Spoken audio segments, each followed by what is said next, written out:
Good morning. This is Father Stephen Kelly from St. John's Church in Detroit. We're continuing our series of daily morning meditations where we generally look at one or another lessons that are assigned for morning or evening prayer, what is known as the daily office lectionary. Today for Tuesday, let's take a look at the first book of Kings, the lesson assigned for morning prayer.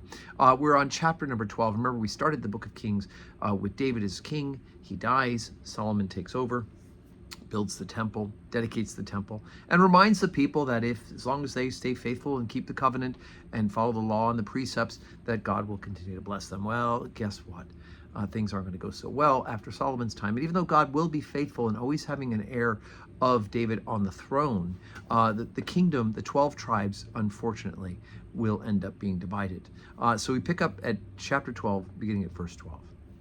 So Jeroboam and all the people came to Rehoboam on the third day, as the king had appointed, saying, "Come to me again the third day." And the king answered the people roughly, and forsake the old men's counsel that they gave him, and spake to them after the counsel of the young men, saying, "My father made your yoke heavy, and I will add to your yoke.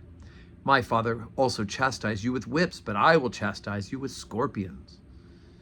Wherefore the king hearkened not unto the people, for the cause was from the Lord, that he might perform this saying, which the Lord spake by Ahijah the Shilonite unto Jeroboam the son of Nebat. So when all Israel saw that the king hearkened not unto them, the people answered the king, saying, "What portion have we in David? Neither have we inheritance in the son of Jesse. To your tents, O Israel. Now see to thine own house, David." So Israel departed unto their tents. But as for the children of Israel, which dwelt in the cities of Judah, Rehoboam reigned over them. Then King Rehoboam sent Adoram, who was over the tribute, and all Israel stoned him with stones, that he died. Therefore King Rehoboam made speed to get him into his chariot and to flee to Jerusalem.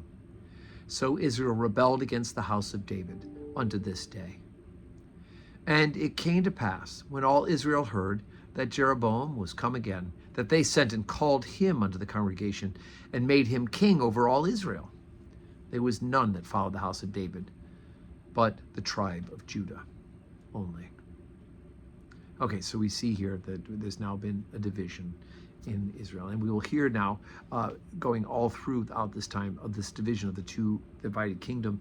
You had the kingdom of Israel, which was the 11 tribes, and then you had the kingdom of Judah, which of course had the descendant, will continue to have the descendant of the heir of David on the throne. And of course that will go all the way through, as we can see in the genealogy that's recorded for us in the Matthew's Gospel.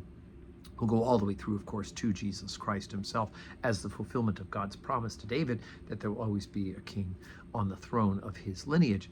But unfortunately, because of the way that Rehoboam took bad advice from the young men and not the good advice that he should rule with peace and justice and with kindness, instead he's going to take the advice of a couple of really bad young guys who have no sense of right or wrong, and will instead scourge them and make it even worse than they had underneath the former king. So anyway, we can see how power and bad advice can lead to that exactly.